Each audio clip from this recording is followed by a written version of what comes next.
প্রতিদিন নতুন নতুন ভালোবাসার গল্প পেতে আমাদের চ্যানেলটি সাবস্ক্রাইব করুন এবং পাশে থাকা বেল বাটনটি প্রেস করে অল অপশন বাটনটি ক্লিক করুন। আমি জেনে শুনে কোনো খুনিকে বিয়ে করতে পারবো না। ক্ষুদ্র একটা চিরকুট লিখে এমপি আব্রাহাম ইজানের হবু বউ ভর সন্ধ্যায় পালিয়ে গেছে। হবু বউ পালালে সচরাচর বরপক্ষ বিয়ে ভেঙে দেয়। এক্ষেত্রে বোধহয় ইজান অন্য ধাতুতে গড়া। সে অত্যন্ত সাবলীল, শান্ত ভঙ্গিমায় চোখ বুজে বসা। উক্ত খবরখানা যেন কানেই ঢুকেনি। ভাই, ভাবি পালিয়ে গেছি।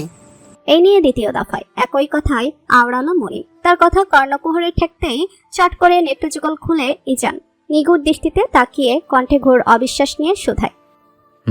কি বললি? মনিম ভেবাচাকা খায়, কণ্ঠনালী চিড়ে চঞ্চল স্বরে আপনা আপনি বেরোয়। শেষ বাক্য শুনে গা দুলিয়ে হেসে উঠল ইজানের পুরুষালী দেহ। ঘাড় মালিশ করার ক্ষণে শুধালো। বিয়ে করবে না বলেছে? ইজান কণ্ঠে কৌতুক। মনিম মাথা দুলালো। ইজান এবারও শব্দ করে হাসে। অদ্ভুত সে হাসি মিলিয়েও যায় মিলি সেকেন্ডের মাথায়। তেজি রমরমা আওয়াজটা মনিমের কানে বাড়ি খায়। গাড়ি বের কর। জাফর আদনানের বরফ শীতল পানি ঢালা হচ্ছে। ভদ্রলোকের মস্তিষ্কের স্নায়ুকোষে দাউ দাউ করে জ্বলা অনল তবুও নিচ্ছে না। একসময় তিনি শোয়া থেকে উঠে বসলেন, মাথায় ওপর দুটো আইস কিউব রেখে গলা খাকারে দিলেন। ওই মেয়েকে একবার পেলে ঠ্যাং ভেঙে বুড়িগঙ্গায় ফাঁসাবো, নাহলে আমার নামও জাফর না। আফরোজা আটকে উঠলেন। স্বামীর কথা শেষ হতে কাতর কণ্ঠে বলেন। এসব কি বলছো? ও তো তোমার মেয়ের মতো। মেয়ের মতো আফরোজা? মেয়ে নয়। মেয়ে হলে এভাবে আমার মুখে চুনকালি ছুঁড়ে পালিয়ে যেত না। ইজানকে আমি কি জবাব দেবো? থামলেন না জাফর, পুনরায় বিলাপ আওড়ালেন। তার উপর চিঠিতে আবার কি সব আলফা লিখে গেছে, আল্লাহ। কথা শেষ হতেই মুঠো ফোনটা সশব্দে বেজে উঠল। আফরোজা তড়িৎ ফোন হাতে তুললেন। অমনি চিতার বেগে থাবা দিয়ে সেটা ছিনিয়ে নিলেন জাফর। ব্যগ্র চোখে চেয়ে দেখলেন ইজানের কল। তেরিক্ষি মেজাজটা ধপ করে নিভে গেল। মৃত সন্ত্রস্ত জাফর কাল বিলম্ব না করে রিসিভ করতে রাশভারী গলা কানে আসে। আসসালামু আলাইকুম আঙ্কেল। ওয়ালাইকুম আসসালাম। রক্তশূন্য দেখালো জাফরের চেহারা। সালামের জবাব বাদে কোনো কিছুই মুখে আসছে না তার। তবুও মিনমিন স্বরে নিজ দোষ ছাড়াতে বিলাপ চললেন। বাবা, আমাকে তুমি মাফ করো। ওর কারণে আমি ভীষণ লজ্জিত। ওকে আমি খুঁজে। আপনার খোঁজা লাগবে না uncle, let me handle this matter. Jafar তাই করলেন। ইজান কি করবে তার জানা নেই, তবে এতটুকু নিশ্চিত অনিন্দিতা নামের মেয়েটার এবার নিস্তার নেই। বাস স্ট্যান্ডে দাঁড়িয়ে অনিন্দিতা, এক হাতের মুঠোয় একটা নতুন বাটন ফোন, অন্য হাতে একটা কালো ব্যাগ, সেটার ভেতর 4টা কামিজ, সার্টিফিকেট আর তার জমানো কিছু টাকা। সিলেটের টিকিট কেটে সে চোরা চোখে এদিক ওদিক তাকালো। এরপরই বাসে চড়লো। যাত্রা শুরু হবে ঘন্টাখানেক পর। অনিন্দিতা বেরিয়েছে সন্ধ্যার আগে। কিভাবে যে বন্দিখানা থেকে বেরিয়েছে সে রহস্যের কথা না হয় তোলাই থাক। অনিন্দিতা যেচে পেছনের সিটের টিকিট কেটেছে। সে একদম শেষ সারির জানালার পাশে সিটে বসলো। মাথার উপরের লাইটটা অফ করে দিল হাত বাড়িয়ে। এরপর ফোনের সিম ভরলো। মুখস্থ নাম্বারটা তড়িৎ বেগে ডায়াল করলো। এক ফাঁকে কম্পনরত হাতটার দিকে তাকিয়ে ফিসেল হাসলো। শীতের আগমনী হাওয়া জানলা দিয়ে প্রবেশ করছে, তবুও শরীর বেয়ে অনবরত দরদর করে ঘাম ছুটছে।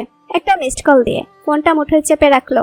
মিনিট খানেকের মাথায় কল ব্যাক এলো। রিসিভ করে কানে লাগাতে সমস্যার চিৎকার শোনা গেল। অনিন্দিতা ছোট্ট করে জবাব দিল। জি, বাসে উঠেছি মাত্র। ছাড়তে ঘন্টাখানেক লাগবে। সিলেট পৌঁছে একটা সিএনজি ধরে ঠিকানায় চলে যাবি। আমি পরশু নাগাদ চলে আসবো। রাতুলের কথার পিঠে অনিন্দিতা কেবল ছোট্ট করে জবাব দেয়। ঠিক আছে। রাতুলের বদলে এবার শোনা যায় এক মেয়েলি স্বর। শোন অনি, ভয় পাস না। রাতে ঘুম না আসলে কল দিবি। সাবধানে যাবি, গিয়ে কল দিবি। টাকা আছে তো ফোনে? চঞ্চল গলার এত উৎকণ্ঠা শুনে কিঞ্চিত হাসলো অনিন্দিতা। চাপা স্বরে বলল। আছে। 60 টাকা ভরেছি একটু আগে, তবে কল দেওয়ার প্রয়োজন পড়বে না। আমার এখনই ঘুম পাচ্ছে। অপর প্রান্তে থাকে শিয়া অর্পা, দুজনে স্বস্তির নিঃশ্বাস ফেলে। অনিন্দিতা কল কেটে দেয়। মুখস্থ আরেক নাম্বারে ডায়াল তুলে কল দিয়ে লম্বা শ্বাস টানে। 2 রিংয়ের মাথায় এবার রিসিভ হয়। অনিন্দিতা হাত দিয়ে মুখ আগলে ক্ষীণ আওয়াজে গড়গড় করে জানায়। অতসী, আমি বাসে উঠেছি। এটা আমার নতুন নাম্বার। সাবধানে যা সাপি। I will miss you. অতসীর ভেজা গলা শোনা যায় এবার। বুকের ভেতর পাথর চাপা দিয়ে রাখা দুঃখের পাহাড় এবার হুড় করে গলে অক্ষিকটর ছেড়ে বেরোতে চায় অনিন্দিতার। পরিচিত এই শহর ছেড়ে যেতে তার মন সায় দিচ্ছে না। তবে নিয়তির কাছে কি মনের কথার দাম আছে? নেই। ও ফাঁকা ঢোক গেলে দুরু দুরু বুকে প্রাণহীন কণ্ঠে প্রশ্ন করে। মামু মামি কোথায়? বসার ঘরে। আব্বু তোমায় নিয়ে কথা বলছে। অভিশাপ দিচ্ছে নিশ্চয়ই। অনিন্দিতা শালাস্যাত্মক কণ্ঠে প্রশ্ন করে। অতসী এমন কথার পিঠে চুপ রয়। অনিন্দিতা ঠিকই ধরেছে। জাফরকে সে খুব ভালো করেই চিনে। ও সহসা আতঙ্কিত গলায় বলল। আপনি কল রাখি, আব্বু এদিকে আসছে। অনিন্দিতার প্রত্যুত্তরের অপেক্ষাবিহীনই সংযোগ ছিন্ন হয়। জাফর তখন রুদ্রমূর্তি ধারণ করেছেন, দানবের মতো কদম ফেলে অতসীর রুমে হানা দিয়েছেন। অতসী চট করে কল লিস্ট থেকে আনসেভ করা নাম্বারটা সরাতে চাইলো, পারলো না। তার আগেই তার স্বাদের ফোনটা ছিনিয়ে নেওয়া হলো। জাফর স্ক্রিনে ভাসা নাম্বারটায় চোখ বোলালেন, হুঙ্কার ছাড়লেন। আফরোজা, আফরোজা ছুটে এলেন, ভীত মেয়ের দিকে চেয়ে রাগান্বিত স্বামীর দিকে তাকালেন। তোমার মেয়েকে জিজ্ঞাসা করো অনিন্দিতা কোথায়, জলদি বলতে বলো। আমি আরো রেগে গেলে কিন্তু খুব খারাপ হবে বলে দিচ্ছি। অতসী আবার হুহুক করে কেঁদে ওঠে। অথচ বিপরীতে দাঁড়িয়ে থাকা তার বাবা বিন্দু পরিমাণও গললেন না। আফরোজা লঘু স্বরে প্রশ্ন করলেন, অনিন্দিতা কোথায়? জানি না। অতসীর কন্দনরত মুখও রাগ দমাতে পারল না জাফরের। এগিয়ে এসে হাত উঁচাতেই আফরোজা দ্রুত এসে আগলে নিলেন অতসীকে। জাফর গর্জে ওঠেন। আফরোজার বুকে মুখ লুকিয়ে অতসী ফিসফিস করে বলল, আপিকে যেতে দাও আম্মু, বাঁচতে দাও। রাত 11:24। বাস ছাড়ার কথা কাটায় 11টায়, অথচ 24 মিনিট পেরিয়ে গেছে। ড্রাইভারের আসার নাম গন্ধ নেই। অনিন্দিতা চোখ বুজে আসছে ঘুম, তবুও মনে একটা চাপা আতঙ্ক বিরাজমান। 24টা মিনিট নিছকই কম সময় নয় তার জন্য। যত দ্রুত বাস এই শহর ছেড়ে যাবে তত দ্রুত সে মুক্ত হবে। সাবধানে থাকতে সে কখনোই ওই খুনিকে বিয়ে করবে না। অনিন্দিতা জানালার ধারে মাথা রাখে। ভাগ্যবশত পাশে একজন নারী বসেছেন। জানালায় মাথা রাখতেই বাইরে কন্ডাক্টরকে দেখা গেল। অনিন্দিতা জোহরি চোখে তাকিয়ে সরু গলায় ডাকলো, ভাইয়া বাস কখন ছাড়বে? কন্ডাক্টর বড়ই অলস। বিরক্তি ভঙ্গিতে জবাব দিলেন, দেরি আছে আপা। অনিন্দিতা মাথা ভেতরে ঢোকায়। বাস ভর্তি হয়ে গেছে মানুষে, তবুও বাস না ছাড়ার কারণটা ঠাউর করা যাচ্ছে না। ও চোখ বুঝে মিনিট খানেক গড়াতে কোলাহল শোনা গেল। মেইন রোড, অহরহ গাড়ি চলাচল করে। বিশেষ একটা ভাবাবেগ হলো না তার। ও নিস্তেজের মতো পড়ে রইল। মনিন তার কাচুমাচু মুখ গাড়ির কাচের ওপর সামান্য উঁচিয়ে বলে, এখানে শেষ বাসটা 11টায় সিলেটের উদ্দেশ্যে রওনা দেয় ভাই, আজ এখনো যায়নি। এটা নিজস্ব কায়দায় এক বুড়ো কপালে তুলে ডোর খুলে বেরিয়ে আসার পূর্বে একটা সাদা মাস্কের আড়ালে মুখ ঢেকে নেয়। নেমে মুনিমের মাথায় কালো ক্যাপটা টান দিয়ে মাথায় চড়িয়ে ঠিক বাসের সামনেটায় দাঁড়ায়। কন্ডাক্টর অবাক নেটে তাকায়। মুনিম চোখের ইশারা দিতেই সে বাসের দরজা থেকে সরে দাঁড়ালো। ইজান বিশাল কদমে বাসে ওঠে। উজ্জ্বল আলোর ঝলকানিতে তার চোখ কুচকে আসে সঙ্গে সঙ্গে। ঝাপসা চোখ এদিক সেদিক নাড়িয়ে সে দৃষ্টি স্থাপন করে সোজা। সামনের সারিগুলো পরিষ্কার দেখা যাচ্ছে। নারী পুরুষ দুদিকে বসা। ইজানের বাজ পাখির নজর ফাঁকি দিয়ে বুঝি এত সোজা। তবে আফসোস, মেয়েটাকে সে দেখলেও চিনতে পারবে না। ও লঘু স্বরে মুনিমকে ডাকে। মুনিম লাফিয়ে বাসে ওঠে। ইজান বাসের দরজা ধরে দাঁড়ায়। নিরাসক্ত উদ্রেকহীন গলায় আদেশ দেয়, খোঁজ। মুনিম ধীর কদমে এগোয়। একে একে সব নারীকেই পরখ করে। তার ভীষণ অস্বস্তি হচ্ছে। বেশিরভাগই মধ্যবয়স্কা, তরুণীতে নেই এদের মধ্যে। মুনিম মাঝপথেই দাঁড়ায়। পেছনে বসে থাকা যাত্রীদের উদ্দেশ্যে হাঁক ছাড়ে, লাইট অন করেন, এদিকে এত অন্ধকার কেন? অনিন্দিতার পাশে বসা মহিলা হাত বাড়িয়ে লাইট অন করেন। অনিন্দিতা রুহু কেঁপে ওঠে। যে মুসিবত থেকে পালানোর এত পায় তারা, সে মুসিবত সামনে এসে হাজির। অনিন্দিতার সর্বাঙ্গে কম্পনের তাণ্ডব শুরু হয় এবার। থরথর করে কাঁপে সম্পূর্ণ চিত্ত। অসহনীয় ঝাঁকুনিতে শরীর নিস্তেজ হওয়ার পথে। ও তড়িৎ চোখমুখ খিচে পড়ে রয়। মুনিম এগোয়। শেষ দিকটা এসে সন্দেহ জাগে মনে। কোনায় ঘাপটি মেরে বসে থাকা মাস্ক পরিহিত মেয়েটিকে পরিচিত মনে হয়। অমনি মস্তিষ্ক সচল হয় তার। ওর স্মৃতিশক্তি প্রখর। ও দ্রুত ঘাড় বাঁকায়। ইজানের তীক্ষ্ণ দৃষ্টির গতিপথ এদিকে। মুনিম মাথা 1 ইঞ্চিও উপর নিচ করতে সেগিয়ে আসে। মুনিম পাশের মহিলাটিকে ইশারা দিতেই তিনি ভয়ে সন্তর্পণে উঠে যান। ইজান সেখানটা এসে দাঁড়ালো।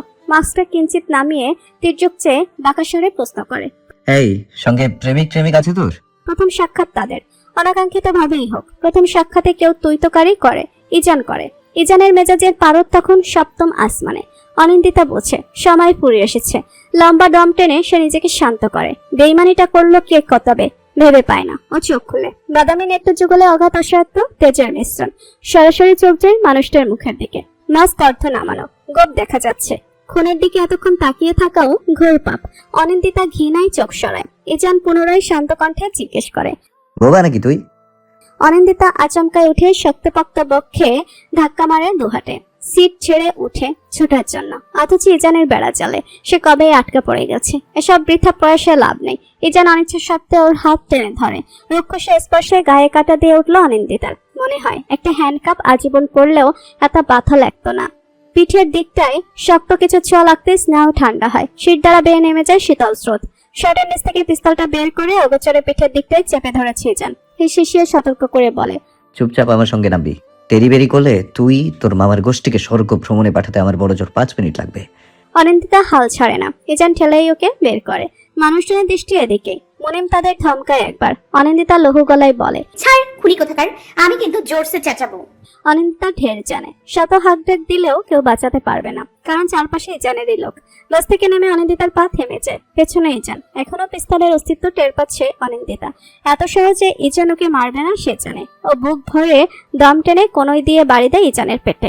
ভালোই আঘাত দিয়েছে, সাথে দুটো ভয়া নখ গালি ফ্রি। ইজান স্বল্পক্ষণের জন্য পিস্তল সরিয়ে পেট চেপে ধরে চেঁচায়। বাস্টার্ড। অনিন্দিতা এই সুযোগে ছুটে, অথচ বেশি দূর যাওয়া বোধহয় তার ভাগ্যে নেই। ছকদম এগোতেই হাতে টান লাগে। ধস্তাধস্তি বেশিক্ষণ চলল না। নাকের সমস্যা রুমাল চেপে ধরতে নিঃশ্বাস রোধ হয় মেয়েটার। মনিম ভেবাচাকা খেয়ে তাকিয়ে আছে। ইজানের বুকের উপর মেয়েটা লুটিয়ে পড়েছে। ইজান নাক মুখ কুচকায়, মনিমের উদ্দেশ্যে বলে। গাড়িয়ান। মুনিম তাই করে। পেছনের সিটে মেয়েটাকে এক প্রকার ছুঁড়ে ইজান ফ্রন্ট সিটে উঠে বসলো। মুনিম নড়ে চড়ে বসে। ভাই কোনোদিন সামনের সিটে বসেনি, আজ প্রথম। ও আর চোখে তাকালো একবার, নাক মুখ কুচকে বসে। সহসা মাস্ক ক্যাপ সব ছুঁড়ে ফেলে ইজান। শক্ত চোয়াল, কাঠিন্যতায় ঘেরা মুখমণ্ডলে ফুটে ওঠে স্পষ্ট ঘৃণা, বিতৃষ্ণার প্রতিফলন। গাড়ির গতি বাড়ায় মুনিম, গন্তব্য তার জানা, তাই আর শব্দ খরচ করলো না। মাঝরাস্তায় ইজান একবার পেছনে তাকায়, থমথমে গলায় শুধায়। এই আগ্নেয়গিরির নাম কি? জি ভাই। মুনিম কেসে ওঠে। আরে এই মেয়ের নাম কি? ক্রুদ্ধর কণ্ঠে প্রশ্ন। অনিন্দিতা। অনিন্দিতা কায়নাথ। উত্তর পেয়ে যান অবিলম্বে মুখ ফেরায়। এই মেয়েকে তার বিয়ে করতে হবে? মা এই মেয়েকে পছন্দ করেছে তার জন্য? ছি! ক্যাটকেটে ফ্যানের শব্দ আর ফ্যাচফ্যাচে কান্নার আওয়াজ চার দেয়ালের ভেতর মিলেমিশে একাকার। অনিন্দিতার মস্তিষ্ক সচল হলো, স্নায়ু কাজ করা শুরু করলো খুবই ধীর গতিতে। চোখের পাতা নড়লো আধো আধো, কিন্তু অক্ষিযুগল মেলে তাকালো অনেকক্ষণ পর। মাথার উপর ফ্যান ঘুরছে। সর্বপ্রথম সেটার দিকে দৃষ্টি গেল। পরপরে সিথানের পাশটায় বসে ক্রন্দনরত অতসীর দিকে চেয়েও উঠে বসলো। অতসীর কান্নার আওয়াজ সঙ্গে সঙ্গে থেমে গেল। গালে দগদগে 3 আঙুলের ছাপ, রক্তিম দেখাচ্ছে। অক্ষিকটর বেয়ে অঝোর ধারায় নোনাজল গড়িয়ে পড়ছে। অনিন্দিতা স্তম্ভিত নেত্রে কিছুক্ষণ দেখলো ওকে। পরপরই মনে হলো সে আবার বন্দিখানায়। চিত্ত অস্থির হলো তার। উঠে দাঁড়ানোর আগেই অতসীর হাত ধরে আটকায়, চাপা গলায় বলে। যেও না আপি, বাইরে মানুষ। অনিন্দিতা থেমে যায়, কিছু প্রশ্ন গলায় আটকে যায়। তার মধ্যে আফরোজা ঢোকেন। পায়ের গতি স্লথ, ভঙ্গিমা অত্যন্ত স্বাভাবিক। হাতে একটা পানি ভর্তি গ্লাস। এগিয়ে এসে সেটা বাড়িয়ে দিলেন অনিন্দিতার দিকে।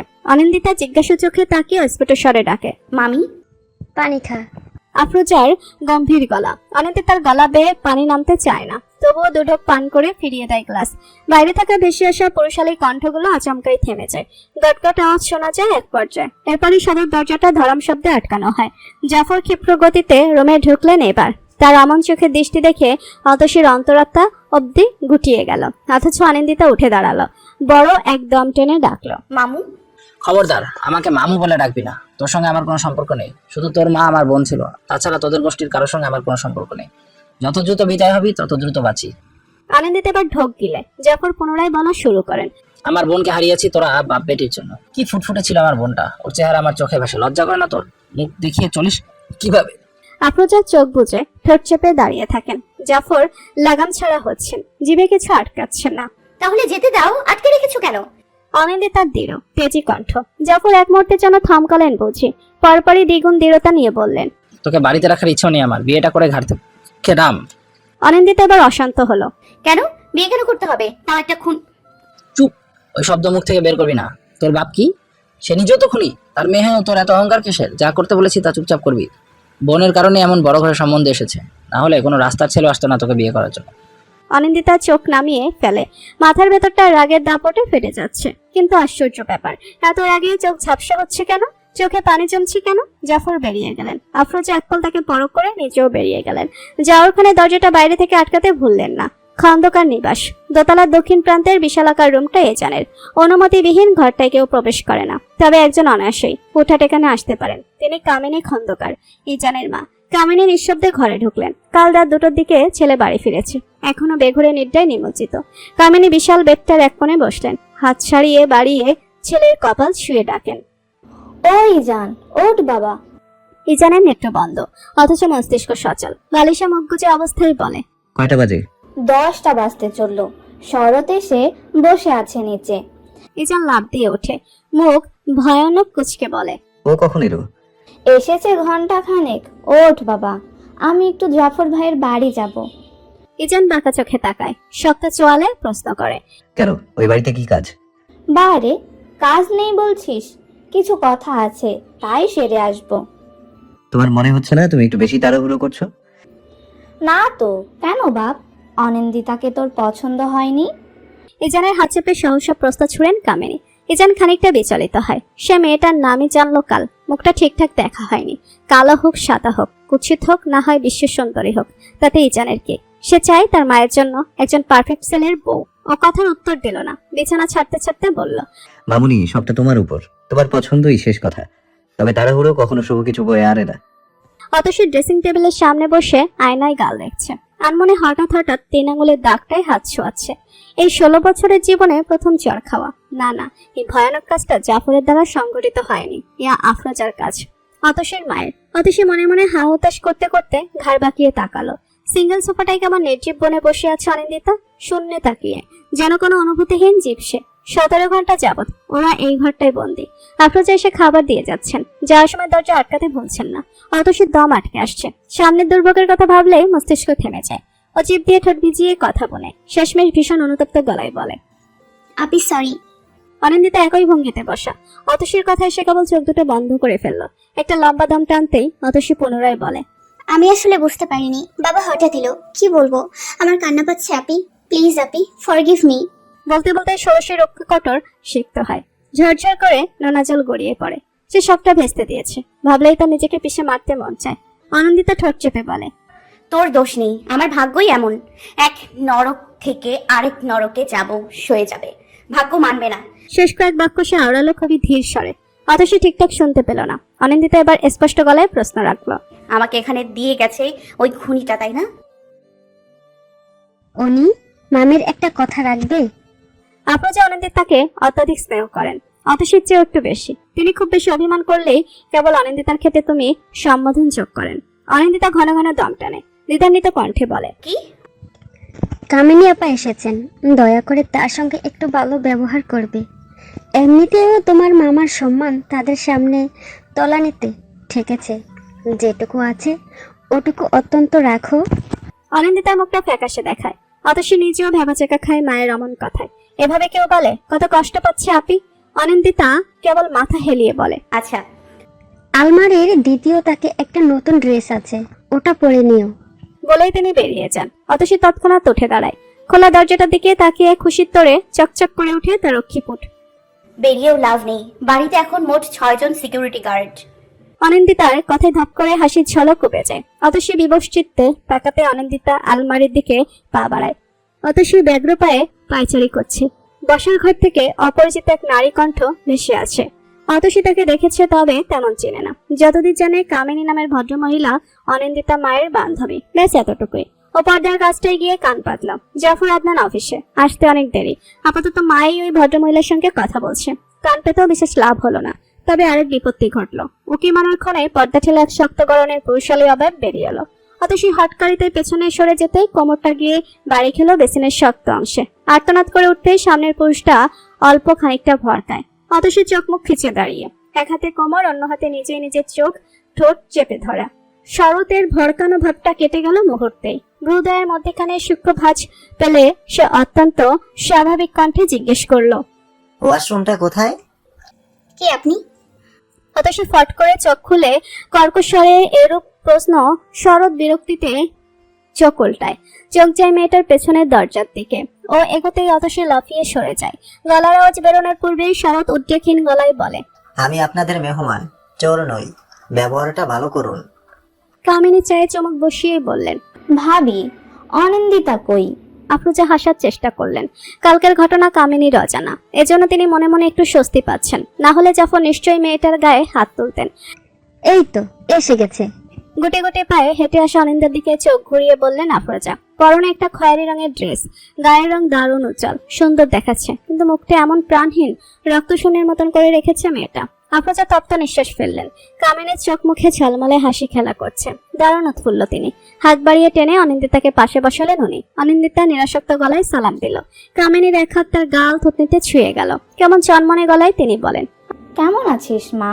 তোকে দেখলেই আমার শুধু মালিনীর কথা মনে পড়ে। অনিন্দিতা ফাঁকা ঢোক গেলে। কামিনীর সঙ্গে তার দ্বিতীয়বার সাক্ষাৎ। প্রথমবার সাক্ষাৎটা হয়েছিল একটা বিয়েতে। আচ্ছা, একটা কথা জিজ্ঞাসা করি, বলতে বলতে তার হাত দুটো নিজের হাতের আজলায় ধরেন কামিনী ব্যাকুল গলায় বললেন, বিয়েটাই কি তোর অমত আছে অনি? আমার 3টে ছেলে, ইজান বড়, ও খুব ভালো অনি, বিশ্বাস কর মামনিকে। আমি চাই বিয়েটা যাতে দ্রুত হয়। একটু দম নিলেন তিনি, পুনরায় বললেন, তোর আপত্তি নেই তো? কণ্ঠনালীতে আছে, ঘোর আপত্তি আছে। শব্দগুলো ক্রমশ কিলবিল করছে, উচ্চারণে আর আসছে না। সে কি করবে?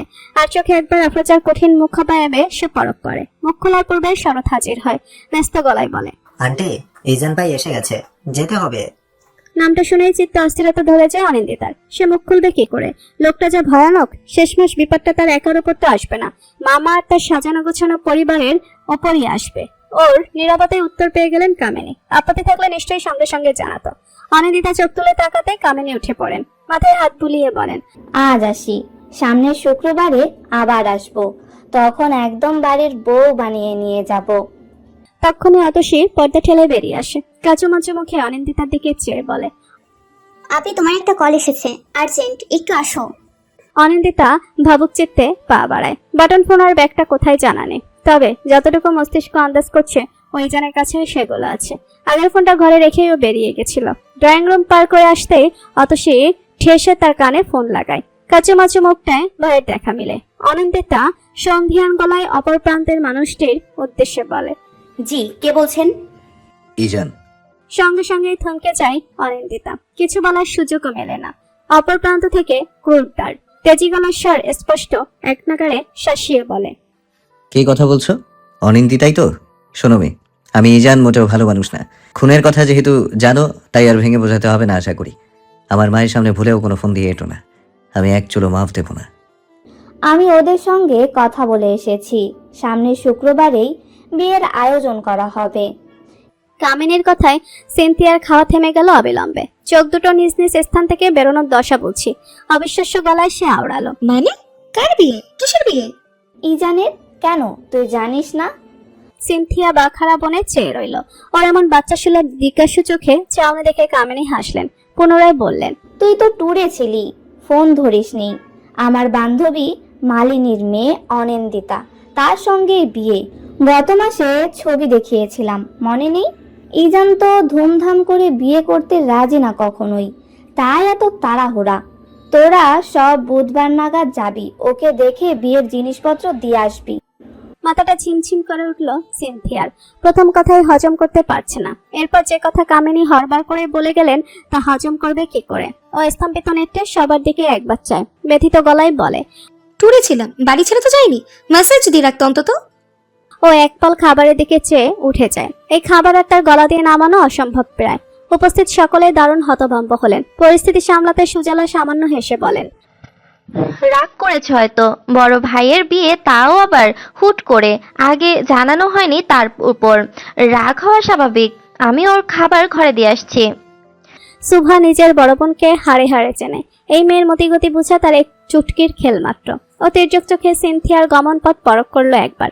ভাগভঙ্গিতে রাগের আভাস নেই, কিন্তু স্পষ্ট অভিমান নজরে আসছে। ও এবার চোখ ঘুরালো সুজলার দিকে, কিনা আজে বলল, তুমি বসো মা, আমি খাবার দিয়ে আসি। সিনথিয়া দুহাতের আজলায় পানি তুলে মুখে ঝাপটা দিল। এরপর আয়নায় নিজের প্রতিবিম্বের দিকে তাকালো। ভেতরে এত বিধ্বস্ততা, বাইরেটায় প্রকাশ পাচ্ছে না কেন? ও পুনরায় পানির ঝাপটা দেয়। হাতখোলা বাথরুমের দরজাটায় তখনই ঠকঠক আওয়াজ করে কেউ। সিনথিয়া তড়াক করে মোড়ে সুভা এসেছে। বুকের কাছটায় হাত ভাঁজ করে হেলান দিয়ে দাঁড়ানো, চোখে কৌতূহলের লেশ। সিনথিয়া নিজেকে ধাতস্থ করে গম্ভীর কণ্ঠে বলল, রুমে আসার আগে নক করতে হয়, জানিস না? দরজাটা এমন ভাবে খোলা যে কেউ ভাববে খোলা পারমিশন দিয়ে রেখেছি। সে যাকে বড় ভাই বিয়ের খবর শুনে তো চেহারা এমন দেখাচ্ছে কেন?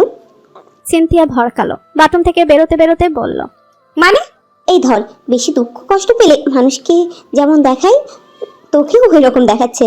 সিনথিয়া তির্যক চোখে তাকায় সঙ্গে সঙ্গে। সুভা, আমি তোর বড় বোন হই, ফাতরামো অন্য কোথাও করিস। খেতে ভালো লাগছে না তাই উঠে এসেছি, তার জন্য তোর কাছে কৈফিয়ত দিতে হবে এখন? সুভা দুই হাত কিঞ্চিত উপরে তুলে স্যারেন্ডার করার ভঙ্গিমায় শ্লেষাত্মক কণ্ঠে বলে, নো ওয়ে সিনথিয়া, খন্দকার আর কৈফিয়ত পসিবল থিংস। যাকগে, প্লেটে খাবার রাখা আছে, খেয়ে নিস। এলোমেলো রুমটার দিকে একপাল চোখ ঘুরাই যান। চুলে হাত চালাতে চালাতে বিরক্তিতে চসূচক শব্দ বের হয় আপনা আপনি। এত অগোছালো সে কবে হলো? পুরো রুমে কাপড়ের ছড়াছড়ি, হাঁটতে গেলেই পায়ে কিছু না কিছু বাজছে, সেগুলো আবার ঠেলে সরাতে হচ্ছে। ওদিক ওদিক চোখ ঘুরানোর ক্ষণেই এক কোনায় অবহেলায় পড়ে থাকা কালো ব্যাগটার দিকে নজর যায় ওর। মাঝে আকারের একটা ব্যাগ, ভেতরে নিশ্চয়ই কিছু আছে। এটা এখানে কে রাখলো? ও দ্রুত পা বাড়ায়, ব্যাগটা হাতে তুলে চেন খুলতে একটা ছোট্ট বাটন ফোন নজরে আসে। এরপর এক একে ড্রেস, সার্টিফিকেট, ফোনটা চার্জ শেষ। সার্টিফিকেটে একবার চোখ বুলাই যান। এসএসসি এইচএসসি এর নামের স্থানে গোটা গোটা অক্ষরে লেখা অনিন্দিতা কায়নাত, গ্রুপ সায়েন্স, দুটোতেই রেজাল্ট এ প্লাস। বাহ, অমান মোটা মস্তিষ্কের মেয়েটা এ প্লাস অর্জন করতে পারে। শিক্ষা ব্যবস্থার কি করুণ অবস্থা। এজানের ঠোঁটের কোণ আপনা আপনি বেঁকে যায়। ও জিনিসপত্রগুলো ব্যাগের উপর ছুঁড়ে বেরিয়ে আসে রুম থেকে। ডাইনিং রুমে তখন সবার খাওয়া অর্ধেক শেষ। এজান সিঁড়ি বেয়ে নামার সময় সুভা দৌড়ে এলো। একই সঙ্গে তাল মিলিয়ে নামতে নামতে বলল, বড় ভাইয়া খেতে যাচ্ছ? তুই খাসনি? যাচ্ছি, সিনথিয়া আপুকে খাবার দিতে এসেছি তো, তাই দেরি হয়ে গেছে। ওর ট্যুর শেষ? কি যে বলবো, আর খেতে বসে উঠে গেল। কেন? এজানের ভ্রুদয় কুচকে আসে। সুভা দুঃখী গলায় বলে, কি জানি, তুমি একবার বলে দেখবে। আসলে আসতে পারে, কি নিয়ে যে রাগ করেছে কেউ বুঝতে পারছে না। এজান দম নেই, বিরক্তি নিয়ে বলে, আচ্ছা তুই যা, আমি আসছি। এজান পা ঘোরায়। চাচাতে এই দুই বোনকে সে ভালোই স্নেহ করে। সিঁড়ি বেয়ে ওঠার পর প্রথম রুমটা সিনথিয়া, পরপর একে একে সুভা, ইয়ামিন, ইমাদের। ইয়ামিন, ইমাদ দুজনেই ইজানের জমজ ছোট ভাই। ওরা হোস্টেলে থাকে বলে রুম দুটো খালিই পড়ে থাকে।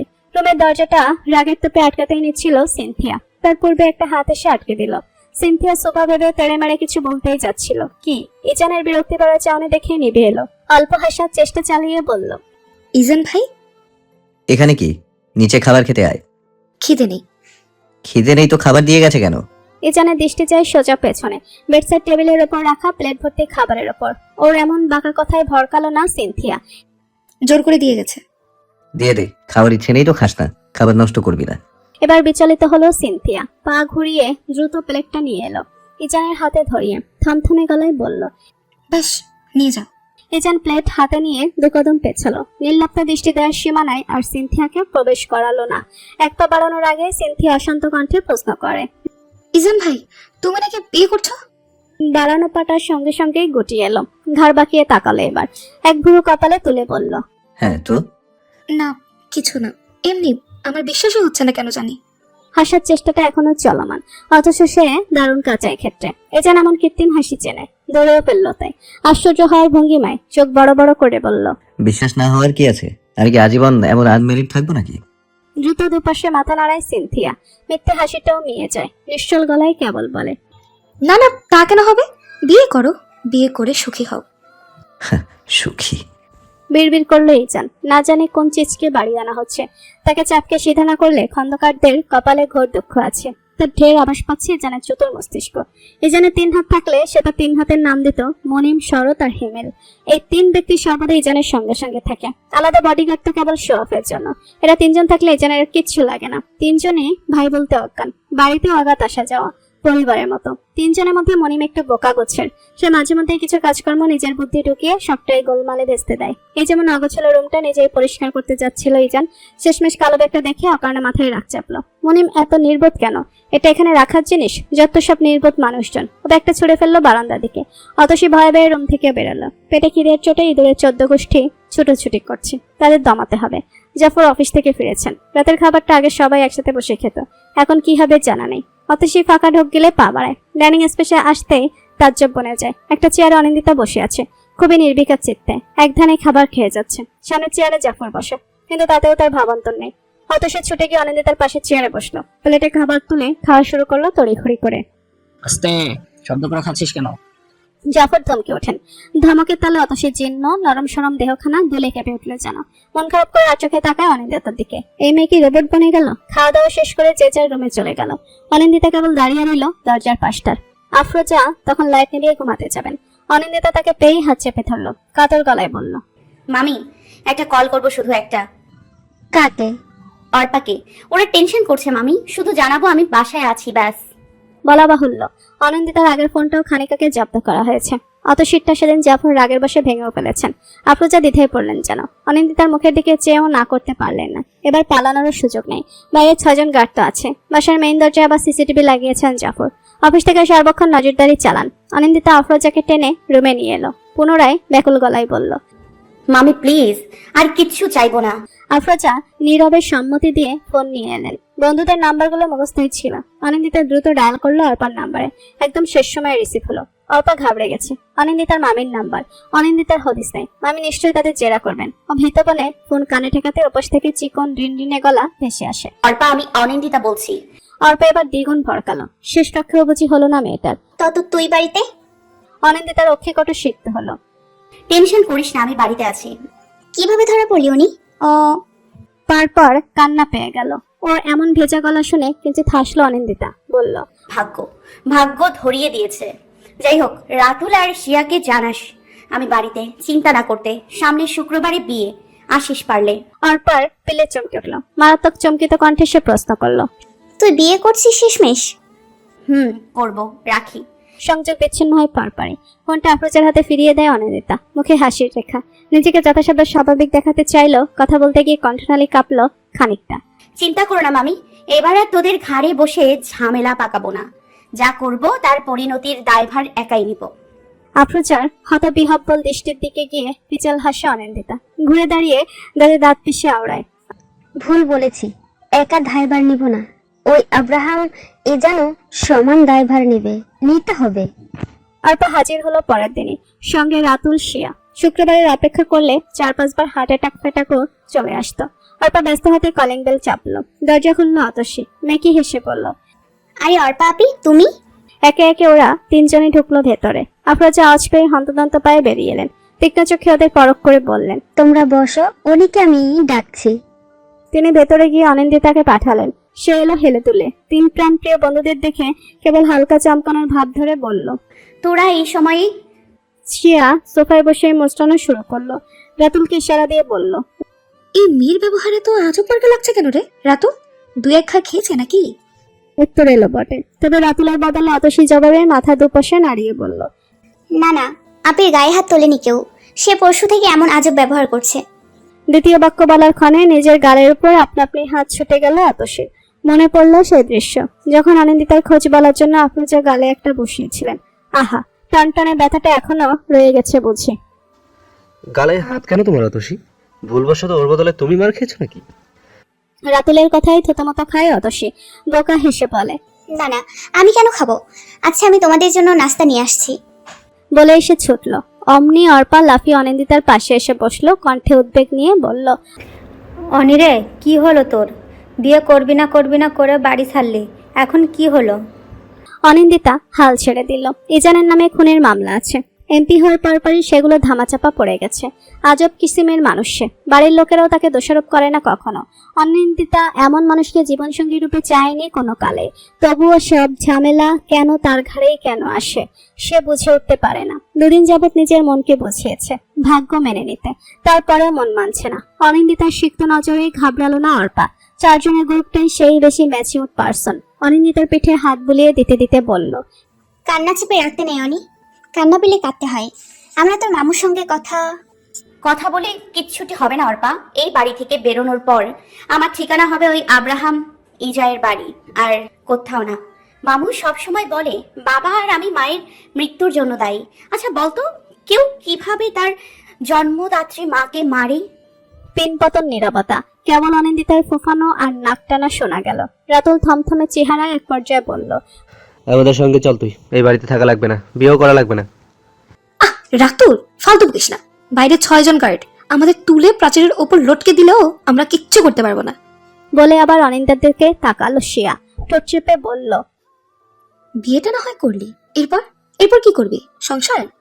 অনিন্দিতা দাঁতে দাঁত চেপে নাকটানা থেমে যায়। শক্ত গলায় বলে, বিয়ে করব বলেছি, সংসার করব তো তা বলিনি। সিনথিয়া এক পাল সামনে রাখা জিনিসপত্রগুলোর দিকে তাকালো। মোট 7টা শাড়ি, 5টা ড্রেস, প্রসাধনীর সামগ্রী সহ আরো জিনিসপত্র সাজিয়ে রাখা। একদম ঝকঝকে তকতকে জিনিসপাতি। সিনথিয়ার বুক ভার হয়ে আসে। এগুলো ইজান ভাইয়ের বইয়ের জন্য, তার জন্য নয়। ইজান অদ্ভুত এক মানুষ। সে রাজনীতির জটিল সমীকরণ বোঝে, অথচ মন বোঝে না।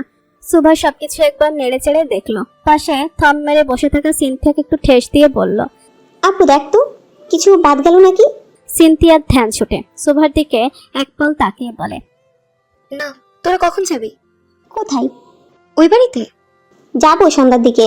তোরা বলিসনি কেন তুই যাবি না? তরির দুপাশে ঘাড় নাড়ায় সিনথিয়া, উঠে দাঁড়িয়ে বলে, না, আমার ইচ্ছা নেই। টায়ার্ড আমি। I need rest. দুদিন ধরে তো রেস্টই নিচ্ছিস। 24 ঘন্টার 15 ঘন্টায় দরজা আটকে বসেছিলি, কাজ টাজ তো কিছু করিসনি, এরপরে আবার কিসের রেস্ট? ইজানের কণ্ঠ পেয়ে দুবনের নজর তার দিকে ফেরে। সুভা ঠোঁট চেপে হাসে। ব্যাপারটা সে স্বাভাবিকভাবে নিলেও সিনথিয়া অস্বাভাবিক গম্ভীর হলো। ইজান কি তাকে খোঁটা দিচ্ছে? পড়াশোনার কি খবর? খালি ট্যুরে গেলেই হবে? সেমিস্টার কবে তোর? পুনরায় প্রশ্ন করে পাঞ্জাবের কলার পেছনে হেলিয়ে আয়েশি ভঙ্গিতে পায়ের উপর পা তুলে সোফায় বসলো ইজান। সামনের মাসে। আর প্রিপারেশন কেমন? মোটামুটি। ইজান তাচ্ছিল্য হাসলো। মোটামুটি? তাহলে তো তোর পড়ারই দরকার নেই। সুভা মুখ চেপে হাসতে ইজানের দৃষ্টি ঘুরে তার দিকে গুরু নাচিয়ে জিজ্ঞেস করে, হেসে লাভ নেই, তোমারও রেজাল্ট দেখবো। সিনথিয়া ঠায় দাঁড়িয়ে। মিনিট 5 পার হলো, সে এক চুলো নড়ল না। তবু ইজানের ভ্রুদয় আপনা আপনি কুচকে আসে তাতে। বিরক্তিতে ত্যক্ত কণ্ঠে বলে, সঙ্গের মতো দাঁড়িয়ে না থেকে সামনে থেকে সর, টিভি অন করব। সিনথিয়া দ্রুত সরে গেল, এক ছুটে দোতলায় উঠে গেল। সুভা সেদিকে একবার তাকিয়ে মিনমিনে করে বলল, তুমিও আজ যাবে ভাইয়া? কোথায়? আর এগুলো কি? ইজানের চমকিত স্বর। ছোট্ট টি টেবিল ভর্তি এত এত জিনিসপত্র দেখে সে দারুণ হতভম্ব হলো। সুভা মৃদু হেসে বলল, উর্মি ভাবির বিয়ের সরঞ্জাম সব বড়রা নিজে পছন্দ করে কিনেছে, সুন্দর না? ইজানের চমকিত ভাব উবে গেল। টিভি অন করতে করতে উদ্রেকহীন নির্বিকার গলায় বলল, আচ্ছা বড় ভাইয়া, ভাবি দেখতে কেমন? ভীষণ ভেজালি এক প্রশ্ন। ইজান ফের মারাত্মক বিরক্ত হলো। সে নিজেও তো ওই মেয়েকে ঠিকঠাক দেখেনি।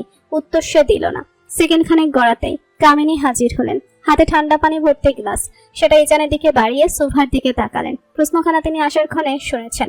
উত্তরটা দিলেন তিনি বেশ উৎফুল্ল চিত্তে। ও খুব সুন্দর, তুই দেখলেই বুঝবি। আমার ছোটবেলার সই মালিনীর ছবি দেখিয়েছি না, একদম ওরকম। ছবি দেখবি? আয়, আমার ফোনে আছে। ইজান পানিটুকু পান করে আর চোখে মায়ের দিকে তাকালো। এত খুশি কিসের? ওই মেয়ে তো আস্ত এক বদের হাড্ডি। রাত বিরাতে পালাচ্ছিল, তাও আবার একা একা।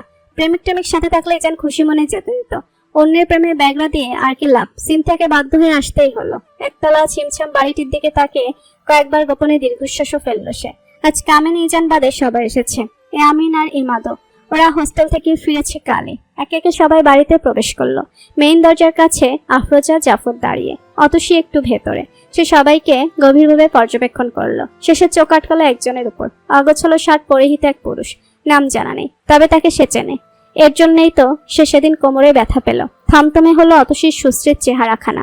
সে চপল কদমে রুমে চলে এলো। অনিন্দিতা বিবশ চিত্তে খাটের উপর বসা। বাইরে থেকে আসা শোরগোলেও তার বিশেষ ভাবাবেগ নেই। অতসীর তাকে দেখলেই মন ভারী হয়ে আসে। এরকম রোবট বনে আর কতদিন থাকবে অনিন্দিতা?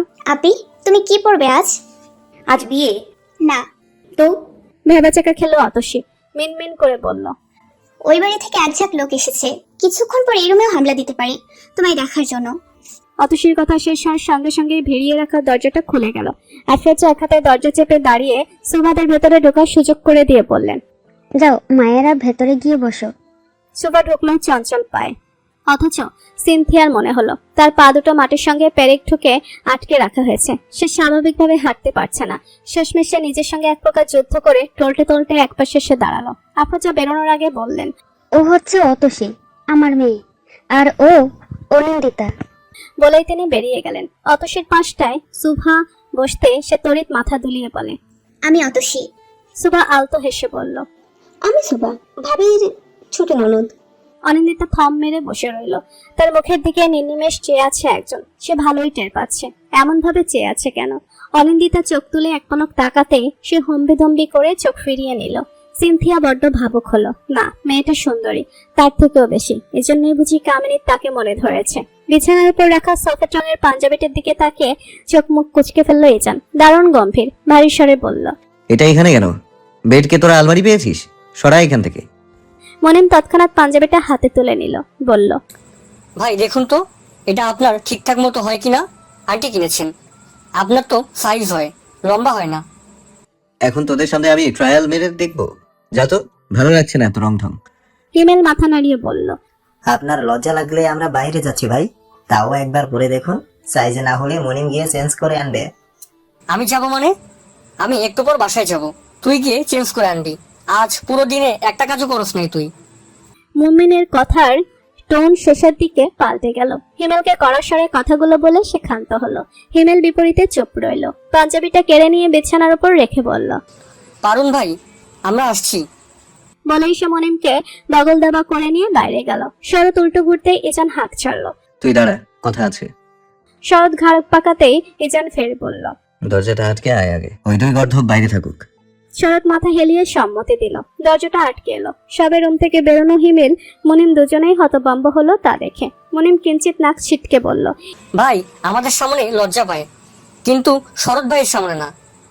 আজ ওই মেয়ে কোনো কাণ্ড ঘটায়নি তো? ইজানের প্রশ্নে দুপাশে মাথা নাড়ে শরৎ। না ভাই, চুপচাপই ছিল, একবার উকি মেরে দেখেছি। কি সাংঘাতিক, মেয়েদের রুমে উকি দিস তুই? ইজান ততক্ষণে গায়ের টি শার্ট খুলে নতুন পাঞ্জাবিটা শক্তপোক্ত শরীরে জড়িয়েছে। তার এমন শ্লেষাত্মক কণ্ঠের প্রশ্নে অল্প ভড়কালো শরৎ। পরক্ষণে আবার মাথা চুলকে হেসে বলল, না, ইয়ামিন আর ইমাদ ভাবিকে দেখতে চাইছিল, তাই ওদের নিয়ে একটু উকিঝুঁকি দিয়েছি। ধরা পড়িসনি তো? না ভাই। যাক ভালো। ভাই একটা কথা বলবো?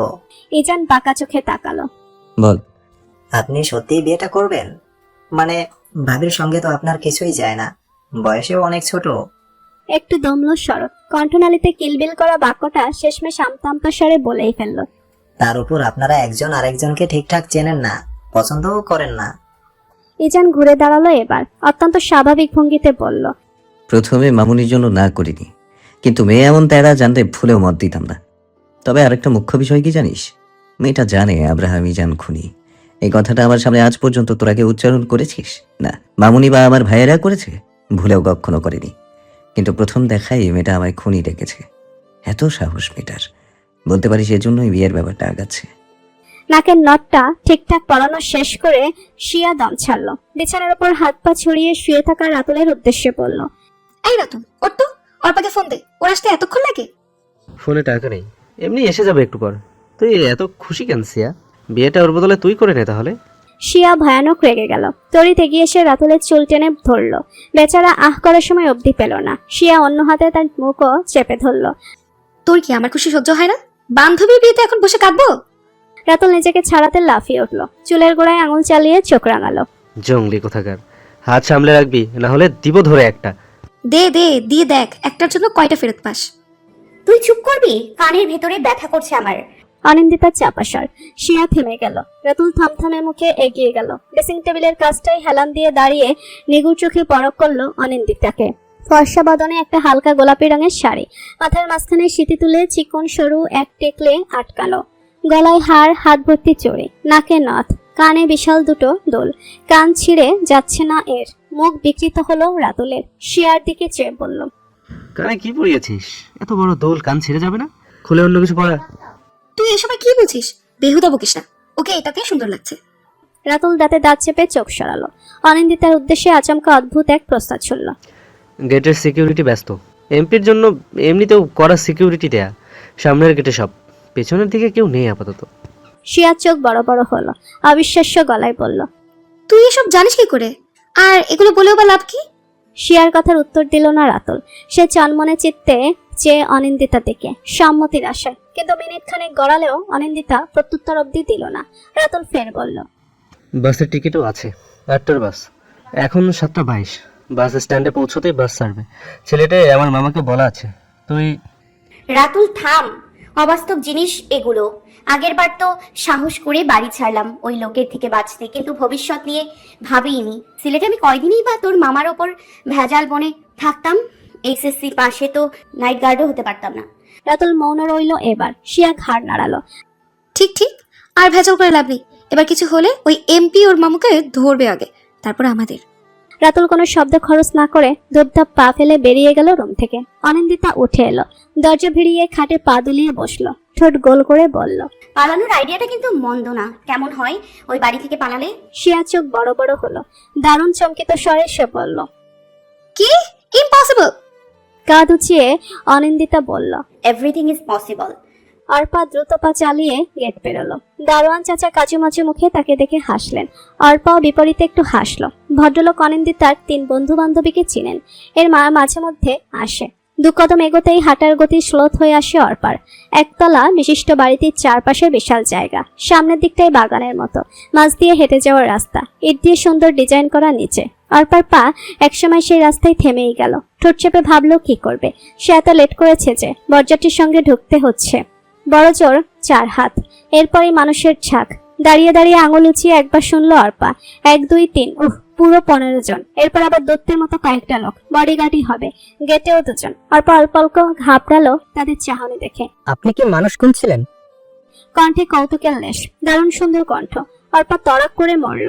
8 পাতা দূরে দণ্ডায়নরত এক হাস্যমুখী ছেলেকে দেখে সে লাফিয়ে পেছালো। ইটের সরু রাস্তার ধার সেখানে শেষ। পা মুচড়ে পড়ার আগেই কবজি ধরে আটকালো সে। অর্পা ভীষণ অসহায় চোখে তাকালো। ব্যালেন্স রাখতে তাকেও ধরতে হলো একজন পুরোদস্তুর অপরিচিত ছেলের হাত। সম্বিত ফিরতে সে নিজেকে ছাড়িয়ে নিল, ছাড়িয়ে আবার হাতখানাও ছাড়লো। তাতেই বিস্ময়ে ফেটে পড়লো ইয়ামিন। বুড়ুকুচকে জিজ্ঞেস করলো, হাত ছাড়ছেন কেন? আমি কি নোংরা হাতে আপনাকে ধরেছি নাকি?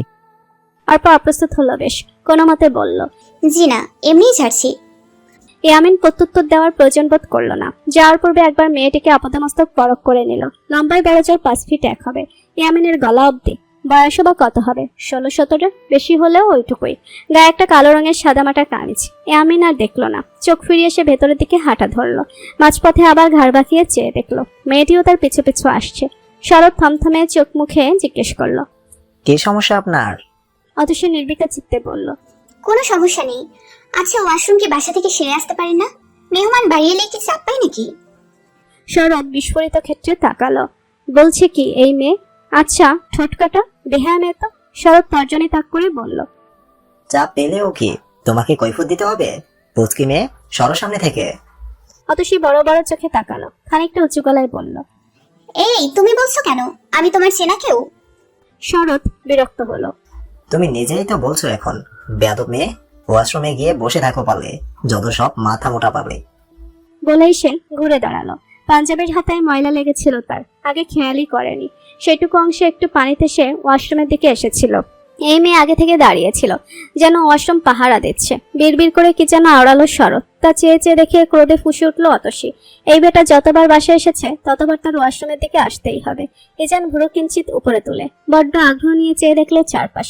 ভালো সাজানো হয়েছে, তবে বাইরে থেকে দেখে বোঝার জো নেই ঘরের এই সাজসজ্জা। না, জাফর কথা রেখেছেন। প্রসন্ন হাসলো ইজান। বিয়ের ব্যাপারটা ফ্যামিলি অব্দি সীমাবদ্ধ থাকবে। দুনিয়ার সামনে বিয়ের খবর রটিয়ে তার কি লাভ? নেতাদের খাইয়েও বা কি হবে? তার চেয়ে টাকা বাঁচানো ঢের শ্রেয়। ইজান সিনা করে বসলো। পাশে বসা ইমাদ খুশি মনে বলল, ভাবি মনিকে কখন আনা হবে ভাইয়া? ইজান খ্যাক করে উঠল। তুই যেখানে বসে আছিস আমিও সেখানেই বসে আছি। আমি কিভাবে জানবো কাকে কখন আনা হবে? ইমাদের খুশি খুশি ভাবখানা নিভে এলো অল্প। বিরক্তি নিয়ে বলল, ভাইয়া সুন্দর করে কথা বলো। ভাবি মনি তোমার কথা বলার ধরন দেখলে ভয় পালাবে নিশ্চিত। পালাবেই তো, পালানোতে তো সে PhD প্রাপ্ত। কণ্ঠ নামে আওড়ালো ইজান। অনিন্দিতাকে আনা হলো মিনিট 10 পর। তাতেই হুট করে অজানা কারণে অস্বস্তিরা জেগে ধরলো ইজানকে। বার কয়েক সে নড়ে চড়ে বসলো। না চাইতেও চোখ গেল ডান পাশের সোফাটার দিকে। সোফায় বসা মেয়েটির দিকে। লম্বা ঘোমটাটা না মেয়েটির মুখের উপর, কিঞ্চিত পাতলা ফিনফিনে সাদা রঙের এক ওড়না। বাইরে থেকে সবই বোঝা যাচ্ছে। ইজান ব্যঙ্গাত্মক হাসলো। এমন ঘোমটা দেওয়ার মানেটাকে সে ভেবে পেল না। আধ ঘন্টার ভেতরই বিয়েটা সম্পন্ন হলো, কোনো কান্নাকাটি বিহীনে। জাফর এক কোণে অবিশ্বাস্য চোখে চেয়ে দেখলেন। মেয়েটাকে যখন কবুল বলতে বলা হলো, সে প্রলম্বিত একশ্বাস ফেলে জড়তা ছাড়াই কবুল বলে ফেললো। জাফর প্রথম 1 মিনিট বিশ্বাসই করতে পারলেন না। ইজান কবুল বলল অত্যধিক শীতল স্বাভাবিক ভঙ্গিতে, কোনো বিশেষ ভাবান্তর নেই। বিয়ে পড়ানো শেষে খাওয়া দাওয়ার পালা। সেসবের ব্যবস্থা ভেতরে করা হয়েছে। বাড়িটা ভালোই বড়। অতসী ঠোঁট উল্টে সবকিছু দেখছিল। এক পর্যায়ে তার চোখ গেল কোনার দিকে। কি যেন নাম মেয়েটার? সিনথিয়া। বহু কষ্টে মস্তিষ্কে ধরা দিল নামটা। অতসী ভ্রু কপালে তুলে দেখলো মেয়েটা অশ্রুসিক্ত চোখে তাকিয়ে আছে। অতসী সবাইকে ডিঙিয়ে তার পাশে গিয়ে দাঁড়ালো। কৌতূহল থামাতে না পেরে জিজ্ঞেস করলো, এই কি আপু, বড় কোণে কেউই কাঁদলো না, আপনি কাঁদছেন কেন? সিনথিয়া চোখ বুজে ফেললো। অক্ষিকোটর হতে এক ফোঁটা জল গড়িয়ে পড়তে সে অতসীর অলক্ষে তা আঙুল দিয়ে মুছে ফেললো। ভারী কণ্ঠে বলল, কিছু না অতসী, চোখে ময়লা পড়েছে হয়তো। কান্নার আওয়াজ পেয়ে ঘাড় ঘুরালো ইয়ামিন। সঙ্গে সঙ্গে এই নজরে বন্দী হলো একটু আগে দেখা হওয়া মেয়েটার কন্দনরত মুখশ্রী। অনিন্দিতাকে জড়িয়ে ধরে সে হিসকি তুলে কেঁদে চলেছে একাধারে। ইয়ামিন নির্নিমেষ তাকিয়ে রইল। অথচ চোখ ফেরাতে তার দারুণ অপারগতা প্রকাশ পেল আজ। অর্পার কান্না থেমে গেল। অনিন্দিতা নিজেকে ছাড়িয়ে নিল। সে নিঃশব্দে কাছে। একসময় সেটাও থেমে গেল। একটু দূর যেতেই অর্পা চোখ খুলল। ইয়ামিনের এমন গভীর দৃষ্টিতে সে আড়ষ্ট হলো সহসা। দুহাতে গাল মুছে সে ছুটলো বাথরুমের দিকে। সে এমনিতেই কালো, আজ আবার আসার আগে একটু কাজলও দিয়েছিল। নিশ্চয়ই সেটা লাটটা বিশ্রে দেখাচ্ছে, না হলে ছেলেটা এমন অদ্ভুত ভাবে তাকিয়েছিল কেন? মনে মনে নিজেকে সখানেক কড়া কথা শুনিয়ে দ্রুত পা চালালো অর্পা। গেট পেরোনোর আগে অনিন্দিতা ঘাড় বাঁকালো আচানক। সবার পথ চালা থেমে গেল তাতে। অনিন্দিতা তাতে ভ্রুক্ষেপ নেই। সে কেবল ঠোঁটের কোণে হাসি ঝুলিয়ে বলল, চলে যাচ্ছি মামু। জাফরের দৃষ্টি এদিকে নেই। অন্যদিকে চেয়ে চেয়ে তিনি একটু এগিয়ে এলেন। শক্ত হাতটা আপনা আপনি উঠে এলো বুঝি। আলগাভাবে মাথায় হাত বুলিয়ে শব্দহীন পায়ে সরে গেলেন তিনি। অনিন্দিতা হাঁটা ধরল পুনরায়। গেট পড়েতেই বেশ কয়েকটা গাড়ি দেখা গেল। গুনে আর সময় খোয়ালো না অনিন্দিতা। সামনের গাড়ির পেছনের একটা দরজা খুলে দিল কেউ। অনিন্দিতা বুক ভরে দম টেনে উঠে যায়। এক বন্দিখানা থেকে আরেক বন্দিখানায় তার যাত্রা শুরু। আতশী ঠোঁট ভেঙে কেঁদেই চলেছে। সেই কান্নার শব্দে একজন মারাত্মক বিরক্ত। শরতের মাথা ধরে যাচ্ছে। সে না পারতেই ঘাড় কাত করে তাকালো। চোখাচোখি হতেই অতসীর কান্নার বেগ কিঞ্চিত কমে এলো। এক কদম এগিয়ে এসে আচমকাই প্রশ্ন করলো, আচ্ছা তুমি মানে আপনি অনিন্দিতা আপুর কি হন? অতসী নিজের প্রশ্নের মানে নিজেই বুঝে পেল না। কান্না পুরোদমে থামিয়ে সে আবার সুন্দর মতো প্রশ্ন পেশ করলো, মানে আপনি বরের কি হন? শরতের বিরক্তিভাব উবে গেল। হঠাৎ হাসিও পেল। চোখ ফিরিয়ে সে বলল, সে আমার ভাই হয়, আর তোমার আপি আমার ভাবি। আপনারা প্লিজ আপনি খেয়াল রাখবেন। অতসীর সরল গলার আবদার। শরৎ কি বলবে ভেবে পেল না। কথার পিঠে সে মাথা দোলালো একবার। এরপরে বড় বড় কদম ফেলে এগিয়ে গেল পিচঢালা রাস্তার দিকে। গেটের সামনে গাড়ি থামলেই ধ্যান ছুটে অনিন্দিতার। খেয়াল করে দেখে সন্ধ্যা পেরিয়েছে সেই কখন। এতক্ষণ অন্ধকারে ঘেরা ছিল চারপাশ। আপাতত গেটের দুপাশে বিশাল বিশাল লাইটের আলোয় চোখ জ্বলে যাচ্ছে। পাশে পাশে ইজান দরজা খুলে বেরিয়ে গেল। অনিন্দিতা এক পল তাকিয়ে দেখলো। এরপরই সহসা নিজের পাশের দরজাটা খুলে যায়। হকচকিয়ে তাকায় অনিন্দিতা। ইয়ামিন দাঁড়িয়ে হাস্য মুখে এক পাশে সরে সে বলল, নামো ভাবিমণি, এসে পড়েছি। অনিন্দিতা আস্তে ধীরে নামলো। নামার কোণে একবার ইয়ামিনকে পরখ করে নিল। চেহারায় সারল্যতা, কোনো কঠোর ভাব নেই। অত্যন্ত মিশুক সে। না হলে দুদিনের সাক্ষাতে কেউ এত আদুরে গলায় ভাবিমণি বলে ডাকে? অনিন্দিতা দুকদম এগোলো বোধহয়। এরপরই পাশে লম্বাটি দেহের ইজানের অস্তিত্ব টের পেল। চোখ তুলে আর তাকানোর প্রয়োজন বোধ করলো না। রসয় দৃষ্টি তখন বাড়ির দিকটায়। বাড়িটা একদম মাঝখানে। হেঁটে যেতে হবে কম হলেও 15 কদম। অনিন্দিতার শরীর টলছে। তারপর ওড়না শাড়ি এলোমেলো। ভাইয়া, ভাবি বোধহয় টায়ার্ড, কোলে তুলে নাও, দারুণ হবে। সুভার উৎপল্ল স্বর।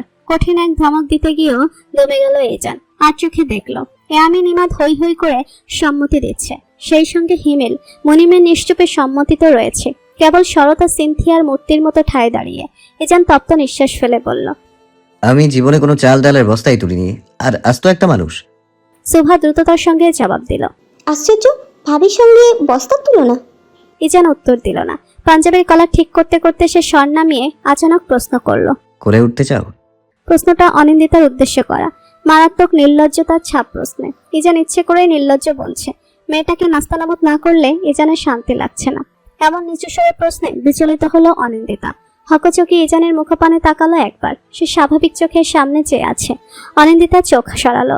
সহসা চোখ মুখ শক্ত করে কাটকাট গলায় বলল, জি না, আমার পা দুটো যথেষ্ট ভালো আছে। আর যদি আমি ল্যাংড়াও হতাম তাহলেও আপনার কোলে উঠতাম না। ইজান বাঁকা চোখে চাওয়ার আগে অনিন্দিতা হাঁটা ধরল। সুভার কথোপকথনের একাংশ শুনল না। অনিন্দিতা হাঁটা ধরতে তারাও হাঁটা শুরু করলো বিনা বাক্য ব্যয়। অনিন্দিতা পা চালাতে চালাতে একবার আশপাশ পরখ করলো।